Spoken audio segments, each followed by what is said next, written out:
તો આગામી 7 દિવસ દરમિયાન રાજ્યના વિવિધ વિસ્તારોમાં છૂટાછવાયા વરસાદ અને ગાજવીજની શક્યતા છે. હવામાન વિભાગે વ્યક્ત કરી છે આગાહી.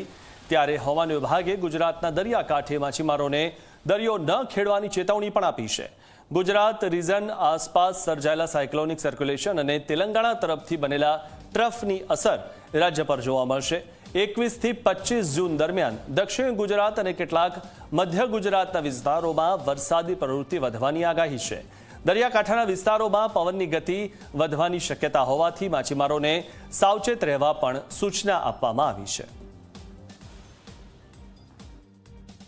जो सिनॉप्टिक सिस्टम्स हैं गुजरात स्टेट के आसपास जिनके कारण वार्निंग दी गई है, उसमें एक साइक्लोनिक सर्कुलेशन है जो वेस्ट एमपी और साथ में गुजरात रीजन के आसपास बना हुआ है, और एक ट्रफ है जो तेलंगाना से होते हुए गुजरात रीजन से गुजर रही है.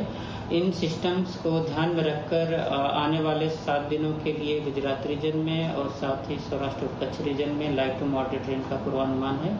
और आज के लिए गुजरात रीजन और साथ ही सौराष्ट्र और कच्छ रीजन में थंडरस्टॉर्म की वार्निंग है, जिसमें जो विंड की स्पीड होगी वो 40 से 50 किलोमीटर पर आवर के आसपास रहने का पूर्वानुमान है.